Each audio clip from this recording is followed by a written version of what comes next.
Salam Bhinneka, salam sehat untuk kita semua. Yang saya hormati pimpinan 4 lembaga, Pak Hensap dan juga pengurus dari Konci, pimpinan di LSI, di SBM ITB, dan juga dari ROP, teman-teman peserta program marketing politik, juga para alumni, teman-teman jurnalis, hadirin sekalian, baik yang hadir di sini ataupun yang online. Saya mulai dari sebuah kutipan Stephen Hawking. Ia salah satu ilmuwan besar abad ini. Stephen Hawking mengatakan bahwa kita berada di bab terakhir Homo sapiens. Karena selanjutnya peradaban akan sangat dipengaruhi secara fundamental oleh kehadiran artificial intelligence. Dan AI ini kekuatannya cepat sekali, berlipat-lipat, menjadi puluhan kali lipat, menjadi ratusan kali lipat. Lalu Stephen Hawking memberikan warning bahwa siapa yang tuan, siapa yang budaknya, pada waktunya akan berubah. Memang sekarang kita tuannya, artificial intelligence adalah budaknya. Tapi pada waktunya artificial intelligence akan semakin kuat lagi, semakin hebat lagi. Mereka bisa memperbaiki dirinya sendiri, mereka bisa menyempurnakan dirinya sendiri, mereka bisa melepas dirinya sendiri dari kontrol manusia, dan ujungnya AI lah yang mengontrol manusia. Dan AI memiliki kemampuan baik ataupun kemampuan buruk, maka akan datang masa, ini menurut Stephen Hawking, ketika kita mengenang artificial intelligence, kita akan mengenangnya dengan bangga atau kita mengenangnya dengan menyesal. Ini kontroversi yang datang dari seorang ilmuwan besar, pro kontra pun lahir sampai sekarang. Tapi bagi kita tidak masuk ke dalam pro kontra itu, tapi kita melihat bahwa memang dunia artificial intelligence hadir di profesi kita, di marketing politik, dan juga bahkan mulai mempengaruhi pemilu presiden 2024. Kita mulai dengan menonton video ini dulu. 女士们、先生们，我曾经是一个商人，长大22年之久。我不惜填表，觉得麻烦浪费时间。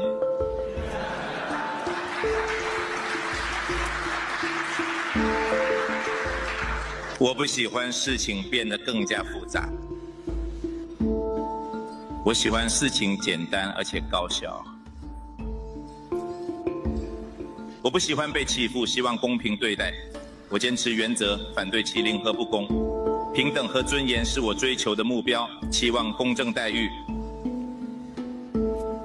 7周前，我建立了一个庞大的茶叶管理社群，致力于促进行业发展，提供交流和经验分享平台，吸引热爱茶叶的人参与。我们现在正在进行第5个茶叶监管方案。 并且正在准备第6个监管方案。Teman-teman sekalian, mungkin sebagian sudah pernah nonton ini. Ini menjadi viral dan lumayan membuat banyak marah orang. Karena wajahnya persis wajah Jokowi, juga suaranya persis suara Jokowi, juga gerak bibirnya juga persis suara Jokowi yang digerakkan dari mulut yang natural, tapi fasih sekali bahasa Mandarin, padahal Jokowi tak bisa bahasa Mandarin. Lalu kemudian kita pun tahu ini dikreasi oleh artificial intelligence. Begitu canggihnya AI membuat banyak sekali orang terkecoh. Ya. Nah ini sudah hadir di Indonesia dan nanti semakin intens menuju Februari 2024 akan banyak lagi kita melihat kreasi-kreasi yang dibuat oleh AI yang sebenarnya itu palsu belaka. Lalu saya mencoba menelusuri di Google soal video-video palsu ini. Saya membaca Reuters di bulan Mei 2023. Reuters mengatakan bahwa video seperti ini sudah beredar sebanyak 500.000 buah di seluruh dunia. Dan mengecohkan banyak sekali orang karena memang datangnya video-video seperti ini dia sejalan dengan boomingnya artificial intelligence. Lalu dicontohkan di sana kasus di Amerika Serikat yang juga Amerika sebentar lagi akan menghadapi juga pemilu presiden di tahun 2024. Tiba-tiba dikagetkan publik luas muncul video dari Hillary Clinton. Hillary mengatakan di video itu dengan wajahnya, dengan suaranya, dengan gerak bibir yang juga memang natural, ia mengatakan bahwa ia mendukung satu calon presiden dari Demokrat yang bukan Joe Biden. Padahal kita tahu Joe Biden adalah calon dari Demokrat dan dia akan maju lagi. Tradisinya presiden yang sedang menjabat itu biasanya diberikan hak kedua untuk kembali menjabat, bertarung dalam pemilu. Tiba-tiba ada tokoh yang besar sekali pengaruhnya seperti Hillary mengatakan ia mendukung calon presiden lain. Diberitakan di sana pendukung Joe Biden sempat gelisah, mengapa Hillary seperti ini? Lama-lama diketahui ternyata itu dikreasi oleh artificial intelligence. Jadi mimiknya juga gerak-gerak mulutnya itu dikreasi oleh AI dan suaranya pun itu dikreasi. Sudah sedemikian jauhnya. Ya. Juga kemudian yang menjadi bahan percakapan juga itu video dari Joe Biden. Di Amerika orang tahu Joe Biden ini dianggap presiden yang paling pro kepada keberagaman, termasuk paling pro kepada LGBT. Bahkan di kementeriannya ada menteri dari transgender yang ia ajak ke sana. Ia ingin dikenang sebagai presiden yang paling mengangkat LGBT dalam pemerintahan. Tiba-tiba muncul di sana video Joe Biden berkata kepada seorang transgender dengan bahasa yang keras sekali. Kata Joe Biden, bagaimanapun hebatnya teknologi, Anda tak akan pernah menjadi wanita tulen. Itu dikatakan kepada transgender, laki-laki yang menjadi wanita. Ya. Sempat komunitas transgender di sana, LGBT di sana agak kaget dan marah. Mengapa tiba-tiba Joe Biden berbalik seperti ini? Tapi ternyata itu adalah video yang dibuat oleh artificial intelligence. Jadi teman-teman sekalian kita lihat sekarang ini, inilah yang membuat peradaban kita berbeda. Semakin lama kita semakin tak bisa lagi membedakan mana video yang asli, mana video yang palsu, karena AI sudah bisa mengubah video, mengubah suara, mengubah gerak-gerak di mulut sedemikian canggihnya. Jika publik di Amerika Serikat saja banyak sekali yang terkecoh, apalagi publik di Indonesia. Ya. Jadi ini pengantar yang saya buat agak panjang. Saya mulai dulu dengan pengenalan diri sendiri, bahwa memang saya sudah lama di dunia konsultan politik. Saya sudah menangkan 4 kali pilpres berturut-turut, mudah-mudahan nanti yang kelima, tapi dalam forum ini saya netral sama sekali, tidak partisan, hanya menyatakan prinsip-prinsip saja. Juga dianggap saya mendirikan profesi konsultan politik sejak tahun 2004, ya. Mendapat penghargaan dari Times Magazine, juga memecahkan rekor dunia untuk pendidikan politik dari Guinness Book of Record. Sengaja ini diberikan di awal lebih untuk pengantar supaya teman-teman juga meyakini bahwa pembicaranya di sini memang mendalami apa yang ia akan katakan. Ya. Sekarang kita mulai masuk ke materi. Nah, ini nanti teman-teman akan dengar video di sini.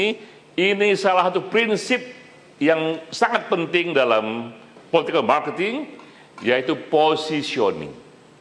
Jadi ingat di kepala positioning bahwa capres ataupun cawapres, walaupun ia menginginkan aneka pemilih mendukungnya, tapi tetap di kepalanya dia membuat positioning, ada kantong suara yang besar tertentu yang akan ia ambil, yang akan ditargetkan.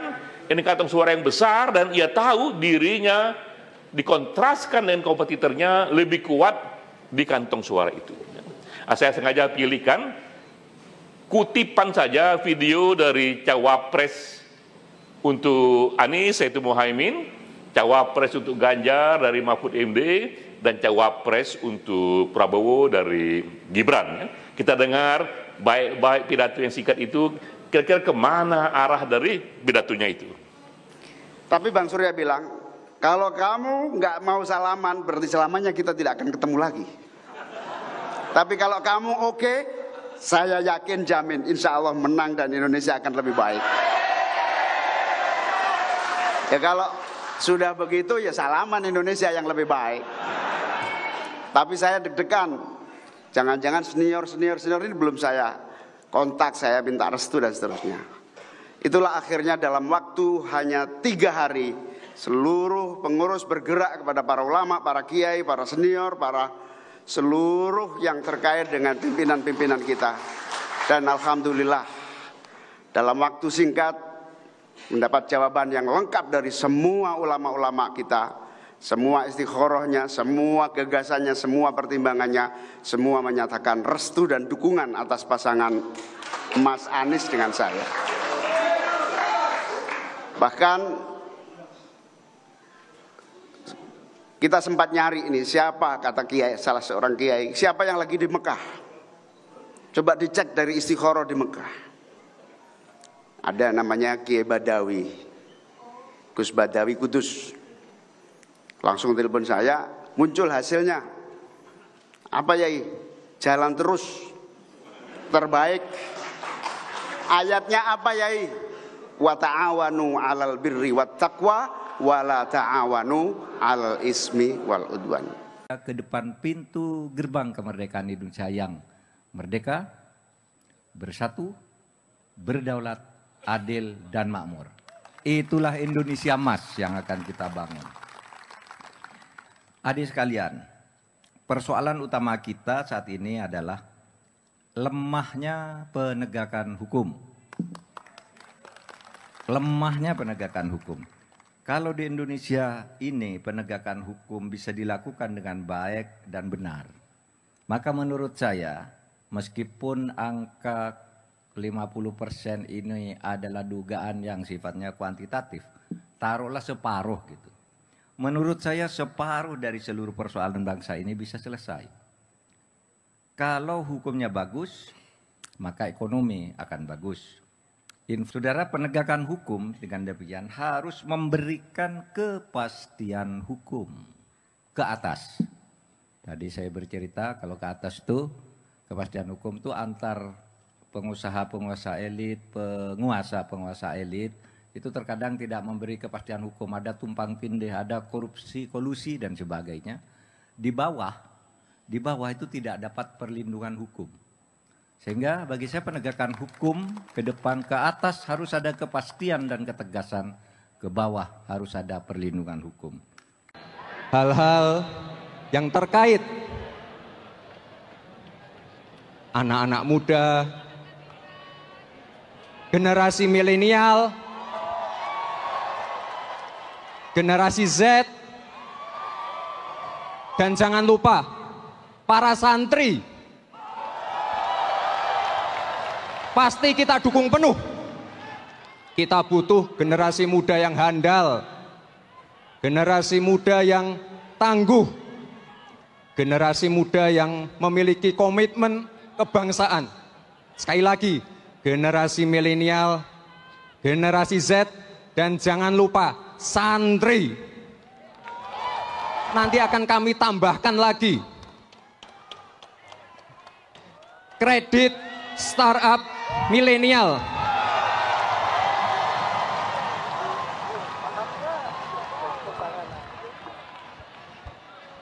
Ini untuk bisnis para milenial yang berbasis inovasi dan teknologi, dan juga ekonomi hijau dan energi hijau untuk keberlanjutan. Ini kita lihat bahwa betapa percakapan dari Wapres ini ditujukan kepada kantong besar suara. Tadi Muhaimin, dia cerita bagaimana sempat ia minta pesan kepada kiai yang sedang umroh di sana, dia singgung juga kiai-kiai lainnya, karena memang yang ia tuju pemilih besarnya, kantong besarnya dari NU. Dan NU ini populasinya 52% dari total pemilih. Jadi memang begitulah cara ia bermain. Lalu Mahfud juga datang dari kalangan NU, tapi dia membuat diferensiasi dengan Cak Imin. Di samping dia dari NU, dia pun juga seorang pejuang hukum. Karena itu dia tegaskan program-programnya, pandangannya, bagaimana ia melihat hukum. Dia ceritakan untuk memberi kesan bahwa dia memang kompeten soal hukum. Tapi Gibran datang dari tradisi yang lain, ia bukan dari NU, dan ia mengangkat generasi milenial. Ini generasi yang lahir setelah tahun 82, yang usianya 41 tahun ke bawah. Keuntungan Gibran karena ia satu-satunya wakil dari generasi milenial yang total jumlah populasinya 48,5%. Ia ingin ambil suara kantong di sana sebanyak-banyaknya dengan membuat berbagai program yang sesuai dengan milenial, termasuk startup milenial, termasuk juga green economy, ya, karena isu-isu lingkungan hidup populer di kalangan generasi milenial. Tapi ia tahu ia harus juga ambil suara dari NU. Namun ia tidak sekental Mahfud ataupun Muhaimin soal NU-nya itu. Ia tak kalah, ia majukan program dana abadi santri. Jadi itu pun juga ia katakan, dan mereka mengambil porsi supaya tidak terlalu ketinggalan dari komunitas NU. Dan yang mereka kerjakan ini kita tangkap secara akademik, ini adalah positioning. Satu prinsip yang kita pelajari di kelas bahwa penting sekali siapapun yang bertarung memahami positioning. Lalu berikutnya, inilah 10 prinsip dalam political marketing yang kita pelajari. Saya belajar ini sampai PhD, political science di Amerika Serikat, tapi sudah dilezatkan juga dengan 4 kali saya ikut pilpres, sudah 20 tahun sudah, sekarang hampir 25 tahun. Lalu pengalaman empirik ini saya kombinasi dan pengetahuan teoritik, saya pun buat buku ini, Membangun Legacy. Ini satu pandangan political marketing yang benar-benar datang dari studi kasus. Saya susun dia menjadi 10P ini ya, dari P1, P2, P3, P4, P5. Yang tadi itu positioning ada di P5, P6, P7, P8, P9 sampai P10. Dalam kelas ini dipelajari, ada video-videonya. Namun kali ini saya hanya mengambil beberapa saja dari prinsip akademik ini untuk memahami peristiwa-peristiwa penting politik praktis dalam Pilpres 2024. Dan ini memang gong dari kuliah umum. Dalam kuliah umum ini kita ingin semua prinsip-prinsip, semua teori-teori yang kita pelajari di kelas digunakan sebagai bahan untuk memahami kejadian yang sebenarnya. Ya. Sampai 10 inilah yang akan kita pelajari, yang sudah kita pelajari. Sekarang saya hanya mencuplik beberapa saja berdasarkan pertanyaan paling penting di Pilpres kali ini. Ya. Jadi ada 5 isu Pilpres yang kita akan pahami, yang kita tangkap dengan 10P itu. Ya. Pertama pertanyaannya adalah, mengapa Jokowi lebih memilih Prabowo, bukan capres dari partainya sendiri, Ganjar Pranowo. Ya. Memang Jokowi secara eksplisit tidak mengatakan itu, cuma kita melihat gerak-gerak orang-orang dekat padanya. Misalnya PSI itu partai mengatakan kami tegak lurus pada Jokowi, tinggal mendengar saja arahan Jokowi harus mendukung siapa, dan PSI kemudian mendukung Prabowo ya. Juga putra Jokowi, Gibran juga mendukung Prabowo, juga beberapa relawan pentingnya seperti Projo mendukung Prabowo. Walaupun dari perkataan Jokowi tidak ada yang eksplisit, karena begitulah politik Jawa ya, kita memahami bahwa memang Jokowi lebih memilih Prabowo. Muncul pertanyaan, mengapa? Toh Prabowo bukan dari PDIP, Jokowi dari PDIP, PDIP punya Ganjar, mengapa ia tidak mendukung Ganjar saja ya? Nah, ini kita pahami melalui perspektif P10 political legacy ya. Pertanyaan kedua, lalu mengapa Megawati mencalonkan Ganjar bukan Puan Maharani? Bukankah Puan Maharani itu terah Soekarno yang asli? Bukankah dari Soekarno nanti turun ke Megawati, turun ke Puan? Lalu mengapa ia berikan kepada Ganjar yang bukan terah dari Soekarno ya? Nah, ini akan kita pahami melalui P ketiga, pooling ya.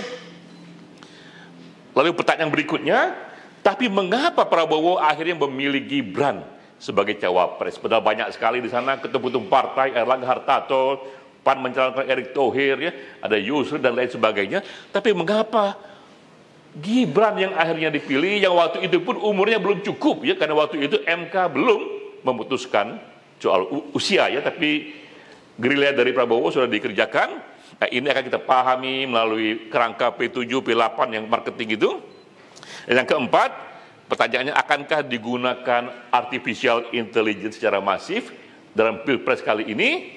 Kita jawab ini melalui P1, Pro Innovation. Dan kemudian terakhir ini, akankah capres yang menang mengajak cawapres yang kalah dalam kabinet? Ini kita sebut politik ala Jokowi tahun 2019, karena Prabowo itu kompetitornya, tapi kemudian ketika ia menjadi presiden, Prabowo ia ajak masuk ke dalam kabinet ya. Ini akan kita jawab dalam kerangka P9 post election ya. Jadi itu bedanya dalam kelas ya.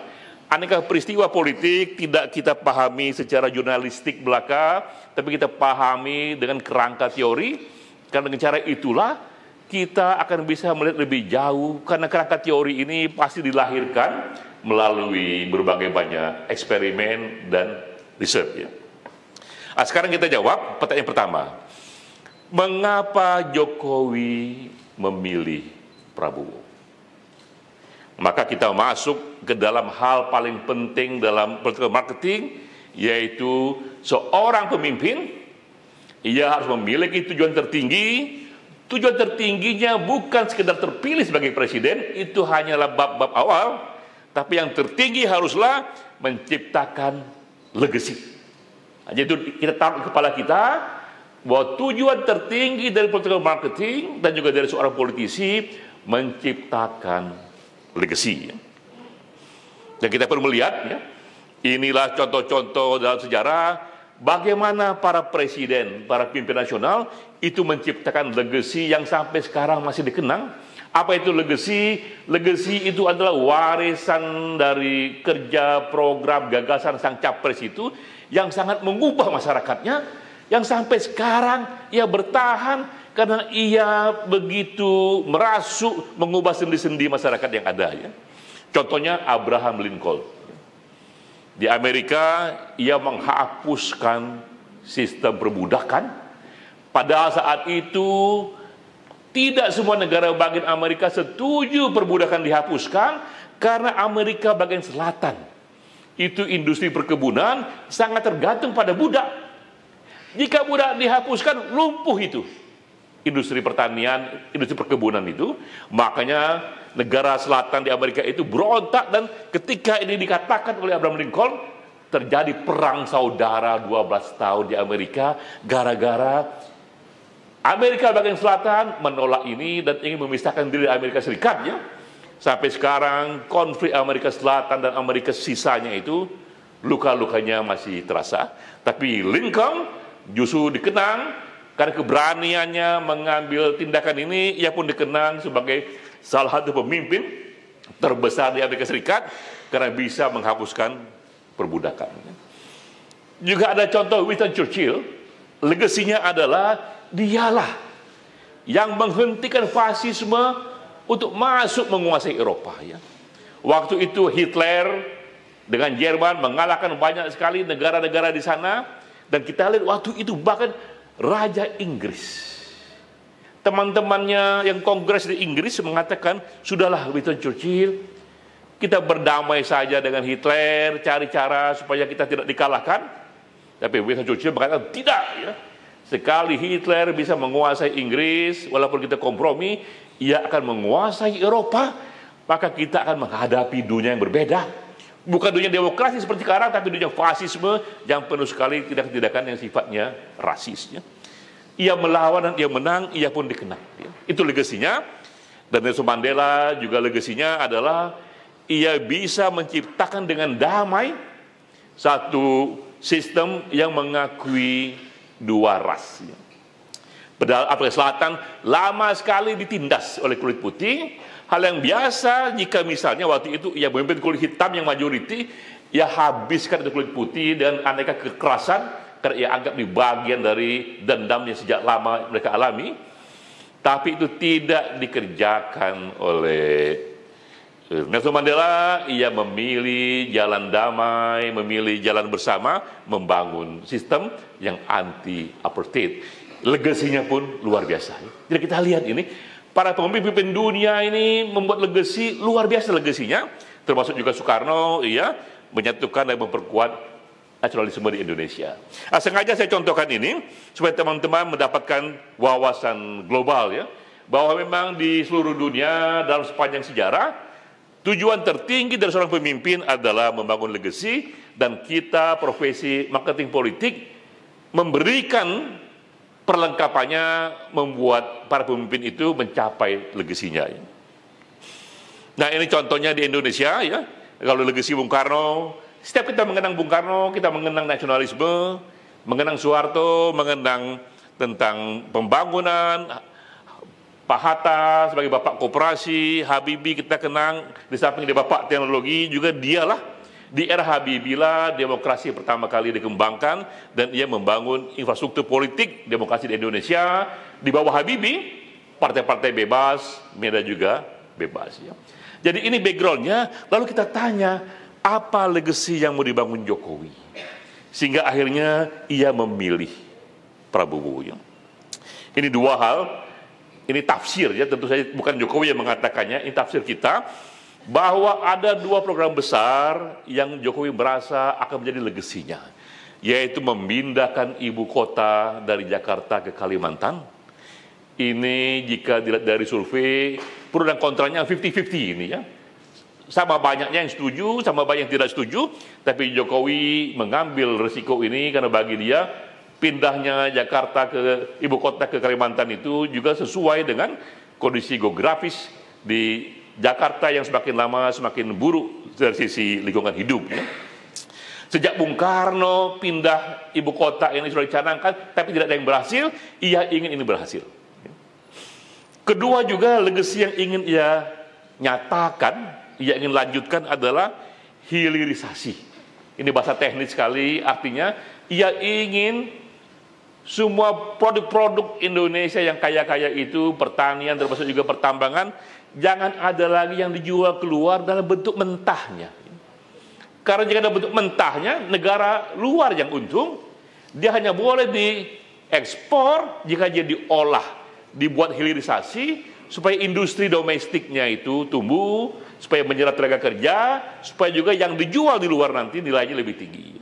Jadi dua inilah yang Jokowi inginkan menjadi legasinya. Seperti tadi legasi dari Soekarno, dari Pak Hatta, ya, ini legasi dari Jokowi. Nah, pertanyaannya, jika ini ingin ia bangun legasi ini, what next, ya? Nah, ini hukum besi politik, ya. Bahwa seorang tokoh itu jika ia membangun legasi, itu kadang-kadang butuh waktunya tak cukup 10 tahun. Sementara presiden itu hanya memerintah 2 periode. Hanya 10 tahun saja dia memerintah, selanjutnya itu adalah termin dari calon-calon lainnya. Sehingga dengan sendirinya Pak Jokowi mengerti, dua legasinya ini hanya mungkin dia tuntas jika dilanjutkan oleh presiden berikutnya itu. Karena itulah ia ingin ikut cawe-cawe menentukan the next presiden, ia memastikan bahwa presiden yang akan datang misalnya akan melanjutkan Jakarta pindah ke Kalimantan, karena nanti ketika ia turun dari kekuasaan, IKN pun, ibu kota baru pun belum tuntas sama sekali, baru tahap awal sama sekali. Jika the next presiden tak melanjutkan itu, maka ini pun akan kembali surut. Ia pun ingin juga the next presiden melanjutkan hilirisasi yang ia canangkan itu. Maka jika ini pilihannya, dengan sendirinya Jokowi menyatakan ia perlu presiden yang berani, dan ini kalau kita lihat videonya berkali-kali Jokowi mengatakan kita butuh presiden yang berani, yang pemberani, yang berani, yang pemberani. Itu diulang-ulang ya. Mengapa ia katakan itu? Saya minum dulu ya.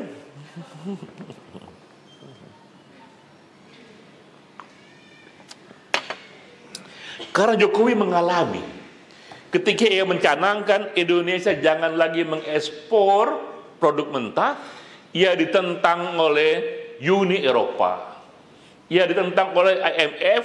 Ini negara luar ini menyatakan Jokowi secepatnya harus tinggalkan kebijakan itu merugikan perdagangan bebas dunia, dan Jokowi tidak bersedia karena memang tidak semua negara itu senang kalau kita maju ya. Mereka lebih senang membeli produk yang lebih murah dari kita, nanti setelah diolah kita membelinya jauh lebih mahal lagi. Berarti dalam pandangan Jokowi, the next presiden harus punya keberanian yang kuat sekali, berani melawan dunia. Hal yang sama juga dengan pindah ke ibu kota negara. Jika bersandar pada kendala-kendala yang ada, the next presiden pun lebih memilih ini jangan dilanjutkan dulu saja karena dana akan besar sekali, sementara masih banyak masalah lain. Karena itu ia mengatakan bahwa presiden mendatang harus berani, harus mau dan mampu melanjutkan legasinya, tapi juga kemungkinan menangnya tinggi. Tanpa tiga-tiga ini dia tidak akan mendukung seorang calon. Nah, dengan penilaian subjektifnya ia merasa Prabowo lebih bisa memenuhi kriteria ini. Karena presiden juga pastilah punya banyak sekali data. Nah, itu cara kita memahami mengapa Jokowi akhirnya tidak mendukung capres dari partainya sendiri. Akibatnya risikonya cukup besar. Anaknya juga akhirnya dikeluarkan dari PDIP. Ia pun juga mungkin tidak lagi terlalu mesra dengan PDIP. Tapi itu risiko yang diambil karena yang jauh lebih penting baginya adalah legacy itu. Ini bisa ditutup ininya nih. Ya. Nah, sekarang kita masuk ke pertanyaan kedua. Tadi pertanyaan pertama sudah bisa kita jelaskan, political legacy itulah yang menjadi kerangka penjelasnya. Sekarang pertanyaan kedua, mengapa PDIP calonkan Ganjar? Yang bukan terah Bung Karno, mengapa tidak Puan Maharani saja? Itu pertanyaan yang biasa karena di India dari Nehru turun ke Indira Gandhi, turun lagi ke Rajiv Gandhi, turun lagi ke Sonia Gandhi. Hal yang biasa juga mestinya dari Megawati turunnya ke Puan Maharani, tapi mengapa ia berikan kepada Ganjar? Nah, ini jawabnya adalah jajak pendapat. Jawabnya adalah karena lembaga survei. Kita lihat lagi selanjutnya. Ini contoh ya bahwa polling ini adalah bahasa populernya survei opini publik. Ia bisa menangkap apa yang publik inginkan terhadap calon presidennya, dan yang manakah dari calon-calon yang ada ini yang paling mungkin menang. Saya contohkan, ini kisah di tahun 2009, 2 bulan sebelum pencoblosan di 2009, saya mencanangkan gerakan 1 putaran saja SBY akan menang. Waktu itu juga sama dengan sekarang, ada 3 calon, ada 3 pasangan, ada SBY dengan JK, Megawati dengan Azim Muzadi, ketiga juga Megawati dengan Prabowo, ketiga ada JK dengan Wiranto ya. Itu 3 pasangan. Biasanya kalau 3 pasangan ada 2 putaran, karena presiden baru bisa terpilih jika ia didukung oleh 50% atau lebih ya. Tapi saya katakan waktu itu 1 putaran saja SBY akan menang. itu segera menjadi heboh, menjadi pro kontra ya. Karena bagi mereka tidak masuk akal ini satu putaran terjadi ya. Pasti 2 putaran. Nah, jika 2 putaran, SBY pun akan dikeroyok oleh gabungan antara Megawati dengan Yusuf Kala ya. Saya katakan 1 putaran saja akan menang, dan akhirnya yang terjadi memang terjadi 1 putaran saja. Saya yang tadinya itu banyak sekali dikritik, tiba-tiba kemudian karena terjadi itu mendapat penghargaan dari PWI sebagai newsmaker of the election 2019. Karena isu itu besar sekali dan dia akurat ya. Tapi kenapa saya berani menyatakan itu? Itu pastilah karena saya percaya pada data ya. Jadi saya memiliki data yang saya yakini karena sudah teruji sebelumnya, dan ini adalah prinsip berikutnya yang penting sekali, bahwa sekarang ini jika kita bertarung dengan data. Politik praktis yang sudah dikawinkan dengan riset, maka sekarang ini capres, cawapres itu tak lagi hanya didamping oleh ideolog partainya, tapi juga sebelah kanannya lembaga survei, sebelah kirinya konsultan politik, karena ia memerlukan bertarung dengan data, dan data ini didapat melalui survei, melalui polling ya. Ini berikutnya, slide berikutnya. Nah, ini juga jawabannya ya. Mengapa PDIP calonkan Ganjar bukan Puan? Juga bahkan Nasdem pun calonkan Anies bukan yang lain, dan Gerindra calonkan Prabowo. Sekali lagi karena dari data menunjukkan bahwa memang 3 tokoh inilah yang nilai elektabilitasnya paling tinggi. Jika Puan yang diambil, survei menunjukkan Puan akan mudah sekali dikalahkan, tapi jika Ganjar diambil, pertarungan akan cukup keras. Teman-teman mengerti akhirnya, oh begitu sebabnya toh ya. Mengapa yang diambil Ganjar bukan Puan? Kan ada kerangka besar P3 tadi, polling, jajak pendapat, yang merupakan prinsip dalam marketing politik. Lalu berikutnya, ini pertanyaan ketiga, mengapa akhirnya Prabowo memilih Gibran sebagai cawapresnya, bahkan melewati begitu banyak kontroversi di MK dan segala macam ya. Saya izin minum lagi.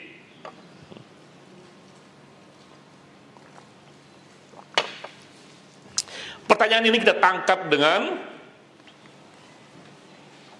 P7, P8, yaitu marketing. Jadi marketinglah kunci mengapa seseorang mengambil yang lainnya, dan marketing ini banyak sekali dimensinya. Kita ambil satu saja di sini, marketing yang sifatnya upgrading kepada diri sendiri dan downgrading kepada lawan. Pastilah ini diambil oleh Prabowo karena perhitungan elektoral yang cermat, pengaruh dari Jokowi ya.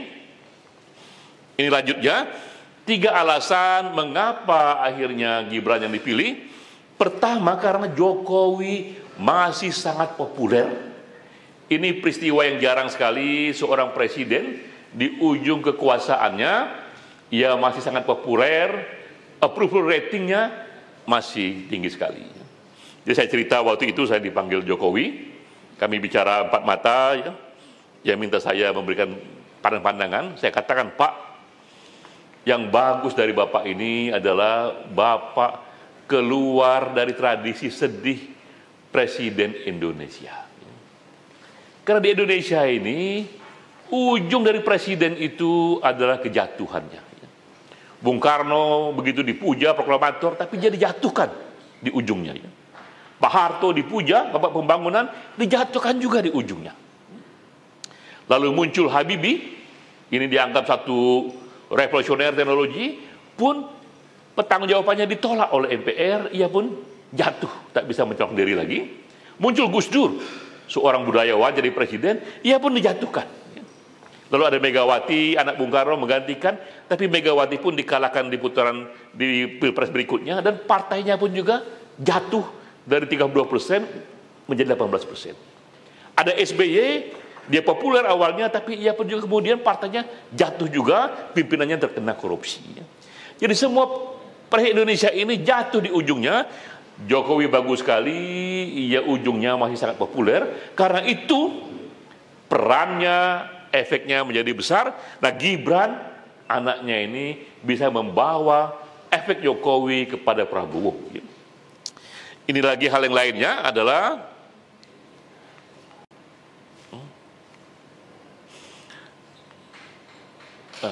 yang penting lainnya karena Prabowo tahu lawan terkuatnya adalah Ganjar, dan Ganjar itu kuat di Jawa Tengah. Jawa Tengah itu suara PDIP yang kokoh sekali, Ganjar kokoh sekali.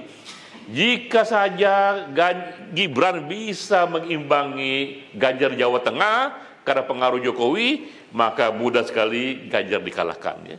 Dan ini dihitung secara cermat karena di Jawa Tengah. Jawa Tengah teman-teman nanti bisa pelajari, itu total populasi Jawa Tengah itu 14% secara nasional.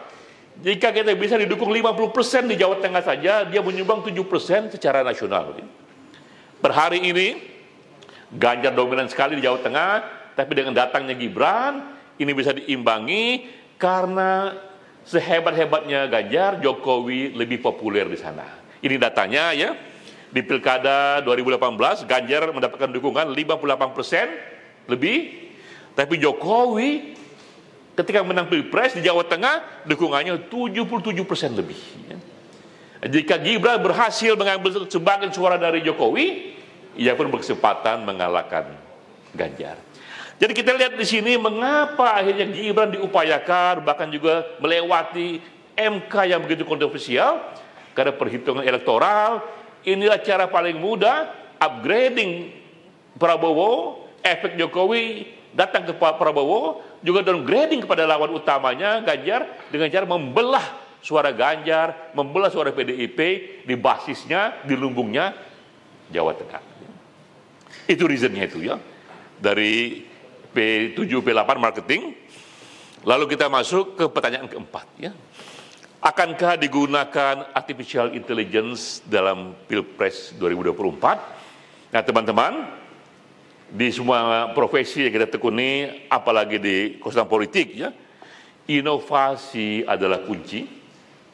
Siapapun yang begitu hebat di dunia marketing politik, katakanlah ia seorang juara dengan ilmu yang begitu hebat, lalu ia tidur, ia bangun 5 tahun kemudian, ia akan menghadapi dunia yang sudah berubah sama sekali.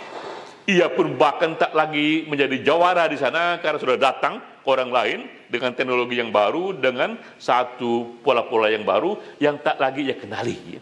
Karena cepat sekali datangnya perubahan itu. Karena itu inovasi yang menjadi kuncinya, dan kita bisa pelajari ini sepanjang sejarah bahwa P1 itu pro innovation itu, itulah satu sikap yang harus dipunyai oleh orang politik. Ia harus terbuka kepada begitu banyak perubahan ya. Ini contohnya di Amerika sebagai ilustrasi saja ya.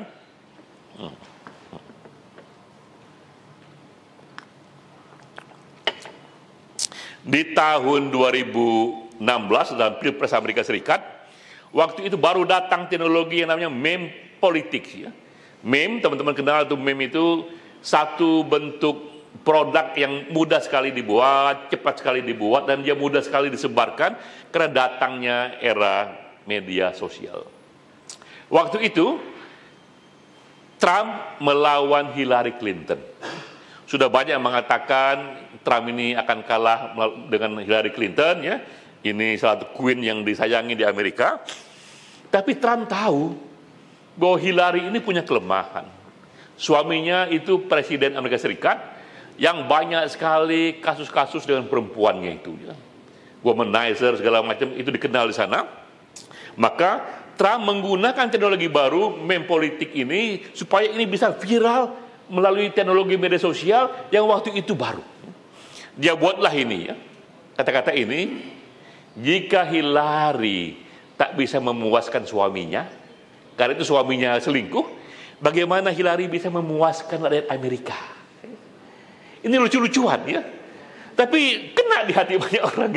Ini gimana ini? Suaminya juga bisa dipuaskan, suaminya selingkuh sana selingkuh sini. Kok tiba-tiba merasa akan bisa memuaskan rakyat Amerika Serikat ya? Dan itu bisa dia ambil angle itu, dia pakai itu meme politik itu nyebar cepat sekali. Kenapa? Karena era media sosial sudah datang. Jika kita lihat media sosial nggak bisa ini ya. Hanya lewat TV nggak mau membuat ini ya. Lewat radio besar nggak mau membuat ini. Tapi media sosial kontrolnya pada individu. Sehingga bisa meluas, menjadi lucu-lucuan, tapi efeknya juga ada secara elektoral ya. Dan memang, jika kita lihat sepanjang sejarah ya, kampanye selalu berubah ya. Ini situasinya di tahun 28, itu datang radio. Kampanye sudah ada jauh hari abad-abad 19 sebelum ini ya. Tapi datangnya radio di tahun 28 itu mengubah banyak sekali kampanye.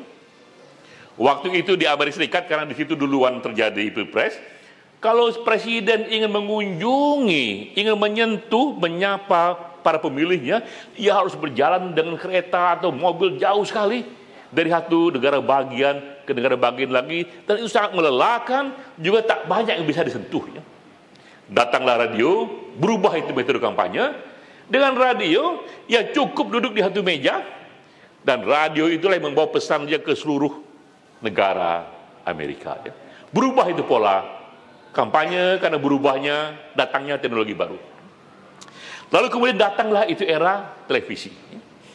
TV datang di tahun 60-an, berubah lagi pola kampanye, berubah lagi strategi kampanye, dan pertama kali perdebatan di TV itu antara Kennedy melawan Richard Nixon. Nah, ini hasil riset yang juga menarik ya. Mereka yang mendengar perdebatan ini dari radio mengatakan yang menang adalah Nixon. Karena yang mereka dengar hanya suara saja ya. Yang mereka dengar hanya argumen dari suara, kematangan dalam argumennya. Tapi yang nonton TV mengatakan Kennedy yang menang. Karena dia lihat itu performa Kennedy yang muda, energik, cara bicara yang bagus ya. Bahkan juga waktu itu Kennedy dianggap jasnya dan dasinya itu lebih kece ya. Jadi gara-gara TV inilah kampanye berubah. Sekarang calon presiden pun diperhatikan detail soal warna bajunya, dasinya, bagaimana backgroundnya dengan backdrop di TV itu. Karena pemilih ternyata tidak hanya melihat materi yang dipercakapkan, tapi juga performance-nya itu ya. Berubah lagi itu election ini ya dengan adanya TV, dan datang juga media sosial pun berubah lagi polanya. Dulu itu misalnya Hillary ya, atau jauh sebelumnya, jika orang mau maju sebagai calon presiden, ia akan membuat konferensi pers yang luas sekali. Diundang berbagai media, berbagai pers, mahal sekali ya, dan dia katakan, Bapak Ibu sekalian, maka saya resmi menjadi calon presiden. Melalui medium konvensional yang diundang di satu tempat, biaya mahal. Ya. Sejak ada media sosial, ya, Hillary mengawali bentuk pernyataan maju sebagai capres cukup dengan tweet di Twitter saja. Ya. Dia nggak betul lagi bikin konferensi pers yang besar itu. Dia katakan di Twitter saja, yes, saya tersedia dan mau maju sebagai pilpres di Amerika. Berubah pula semuanya itu ya. Jadi dari sini teman-teman mendapatkan background betapa teknologi yang baru itu mengubah pola kampanye, termasuk juga sekarang ini dengan datangnya artificial intelligence ya. Nah, ini AI pun sudah mengubah kampanye ya. Sekarang ini tadi seperti kita lihat di awal, begitu mudahnya itu AI mengelabui kita ya. Dan ini contohnya apa yang bisa AI kerjakan yang baiknya ya. Tadi yang buruknya itu, yang baiknya adalah AI bisa membantu kita membuat pesan-pesan kita kepada publik lebih dipersonalisasi. Karena melalui recordnya di media sosial, kita lebih tahu lebih detail mengenai orang ini. Tidak hanya data demografis, tapi juga psikologisnya ya. Apa yang ia sukai, segala macam. Misal contoh saja, seorang calon presiden ingin mengirimkan pesan kepada pemilihnya di Jakarta. Dulu sebelum ada AI, misalnya orang akan mengirim pesan secara umum saja. Tapi karena ada AI yang bisa membaca kecenderungan orang, ya tahu pesan ini jika sampai kepada si A, backgroundnya harus lagu dangdut. Ya. Karena dia suka lagu dangdut. Ya. Tapi kepada B, backgroundnya lagu jazz. Ya. Kepada C, backgroundnya lagu pop. Jadi dicari personalisasi yang lebih pas dengan orang yang dituju, karena AI sudah memungkinkan orang mendapatkan informasi itu. Jadi itulah peran AI yang membuat kampanye pun semakin lama semakin menuju kepada yang disebut micro targeting, kepada yang lebih personalisasi, lebih intim, lebih konkret kepada individu per individu ya. Namun sekali lagi di 2024 tampaknya AI pun masih terbatas digunakannya ya. Ada ChatGPT, ada Bard yang bisa digunakan lebih untuk pencarian informasi. Tapi juga tampaknya tak lagi lebih jauh dari itu pun ada video-video palsu seperti Jokowi tadi akan ditebar lebih banyak lagi ya. Kenapa AI tidak lagi terlalu banyak digunakan di 2024 nanti? Karena juga banyak orang politik meyakini bahwa kita masih bisa memenangkan pertarungan tanpa terlalu melibatkan AI yang juga masih belum terlalu kita pahami itu kecanggihannya, itu juga mungkin terlalu mahal juga cara membuatnya untuk kasus di Indonesia ya.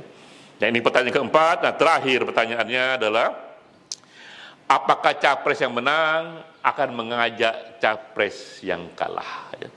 Ini post election ala Jokowi. Jokowi membuat terobosan yang dunia pun kaget ya, bahwa ketika ia bertarung keras sekali dengan Prabowo, publik terbelah di sana, isu sara minta ampun kencengnya. Tiba-tiba di ujung pertarungan ia mengajak Prabowo masuk ke kabinet dan Prabowo bersedia. Akibatnya Prabowo dikritik oleh PKS, kemarin Anda kompetitor, sekarang kelas Anda hanya pembantu saja dari orang yang dulu Anda berkompetisi. Tapi di situlah hebat Prabowo ya, dia mengerti ini, dia ambil ini bukan hanya untuk kepentingan publik lebih luas agar pembelahan tidak terjadi, tapi dia tahu dengan menjadi menteri panggungnya akan terbuka dan kemungkinan menjadi capres lagi ke depannya jauh lebih tinggi, dan mengagak kita semua ujungnya malah Jokowi lebih mendukung Prabowo. Calon yang dulu menjadi lawannya sekarang calon yang ia dukung untuk menggantikannya itu ya. Nah, ini model ini ya, ini berkompetisi lalu berkooperasi, ini menggunakan metode di dunia bisnis yang disebut co-opetition. Kita bekerjasama tapi juga kita berkompetisi, kompetisi dulu tapi setelah itu kita bekerjasama ya. Ini pola politik yang mengikuti pola bisnis ya. Ini ada contohnya, persaingan antara Citroen, Peugeot, dan Toyota. Ini antara Citroen dan Toyota ini mereka bersaing di segmen yang sama, merebut pasar yang sama, tapi apa yang terjadi? Mereka berdua memutuskan kerjasama. Kerjasama untuk menghasilkan mesin yang sama, supaya lebih murah lagi, masing-masing menyumbangkan dananya, menyumbangkan tim risetnya, sehingga mesin yang sama itu lebih murah bisa mereka produksi, dan mesin itu digunakan untuk Toyota dan digunakan juga oleh Citroen, lalu mereka kembali berkompetisi lagi. Jadi kita lihat itu ya, berkompetisi, kerjasama, kompetisi lagi. Nah, pola bisnis inilah yang sebaiknya juga diterapkan dalam politik ya, bahwa nanti siapapun yang menang. Kalau Prabowo menang, hampir kita bisa duga Ganjar atau Anies akan masuk kabinet ya. Ganjar menang, mungkin Prabowo akan jadi dewan pembina di presiden ya. Anies menang, begitu pula Ganjar dan Prabowo mungkin diajak ya. Nah, karena kita tahu ujungnya bahwa pada waktunya ini para capres juga akan bekerja sama, lalu buat apa lagi kita bertarung yang terlalu berdarah ya. Bahwa benar para pemilih ini, pendukung-pendukung ini harus bekerja yang militan membantu calonnya. Karena memang capres yang berbeda bisa membawa masa depan Indonesia yang berbeda.